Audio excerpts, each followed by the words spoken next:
Indigo by Satyajit Ray, Part 2. I gave up hope. It was now pouring with rain. My watch said 5:30.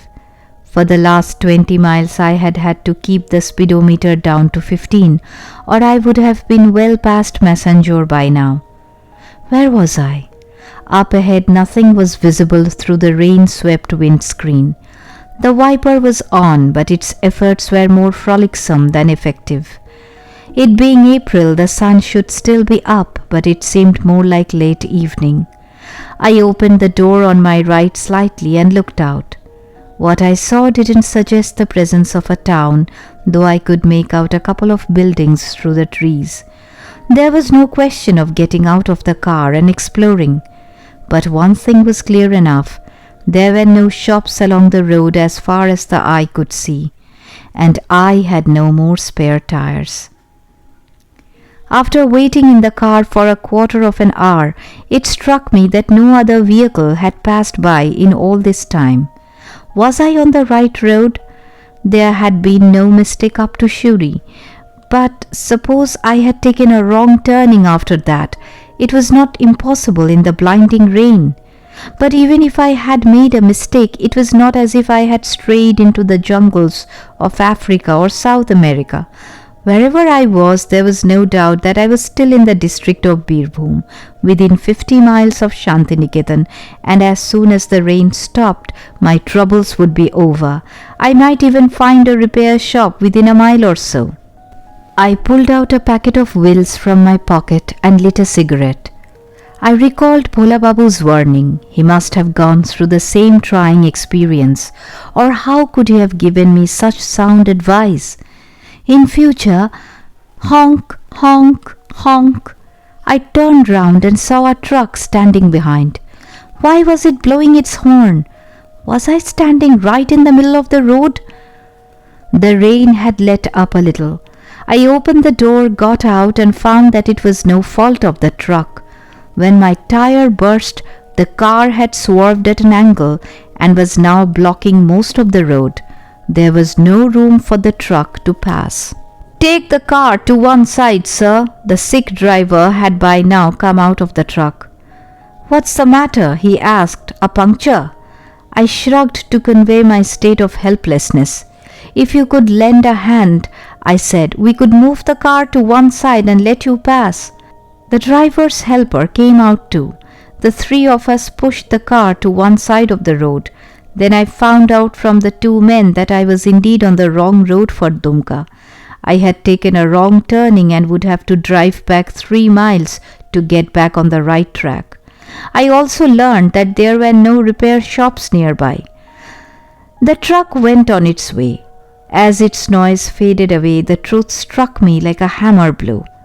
I had reached a dead end. There was no way I could reach Dumka that night, and I had no idea how and where I would spend the night. The roadside puddles were alive with the chorus of frogs. The rain had now been reduced to a light drizzle. I got back into the car and was about to light a second cigarette when I spotted a light through the window on my side. I opened the door again.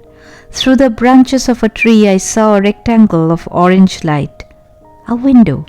Just as smoke meant the presence of fire, a kerosene lamp meant the presence of a human being. There was a house nearby, and there were occupants in it. I got out of the car with my torch. The window wasn't too far away. I had to go and investigate. There was a narrow footpath branching off from the main road, which seemed to go in the direction of the house with the window. I locked the car and set off. I made my way avoiding puddles as far as possible. As I passed a tamarind tree, the house came into view. Well, hardly a house. It was a small cottage with a corrugated tin roof. Through an open door I could see a hurricane lantern and the leg of a bed. "Is anybody there?" I called out. A stocky middle-aged man with a thick moustache came out of the room and squinted at my torch. I turned the spot away from his face. "Where are you from, sir?" the man asked. In a few words I described my predicament. "Is there a place here where I can spend the night?" I asked. I shall pay for it, of course. In the duck bungalow, you mean? Duck bungalow? I didn't see any duck bungalow. But immediately I realized my mistake. I had followed the light of the lantern and had therefore failed to look around. Now I turned the torch to my left and immediately a large bungalow came into view. You mean that one? I asked. Yes, sir, but there is no bedding, and you can't have meals there. I'm carrying my own bedding, I said. I hope there's a bed there. Yes, sir, a charpoy. And I see there's a stove lit in your room. You must be cooking your own meal. The man broke into a smile and asked if I would care for coarse chapatis prepared by him and urad ka dal cooked by his wife. I said it would do very nicely. I liked all kinds of chapatis and urad was my favorite dal. I don't know what the bungalow must have been like in its heyday, but now it was hardly what one understood by a duck bungalow. Constructed during the time of the Raj, the bedroom was large and the ceiling was high. The furniture consisted of a charpoy, a table set against the wall on one side, and a chair with a broken arm. The chowkidar or the caretaker had in the meantime lit a lantern for me. He now put it on the table. What is your name? I asked. Sukhanram, sir. Has anybody ever lived in this bungalow or am I the first one? Oh no, sir. Others have come too. There was a gentleman who stayed here for 2 nights last winter. I hope there are no ghosts here, I said in a jocular tone. God forbid, he said. No one has ever complained of ghosts. I must say I found his words reassuring. If a place is spooky, and old duck bungalows have a reputation for being so, it will be so at all times. When was this bungalow built? I asked. Sukhan began to unroll my bedding and said, This used to be a sahib's bungalow, sir. A sahib? Yes, sir, an indigo planter. There used to be an indigo factory close by.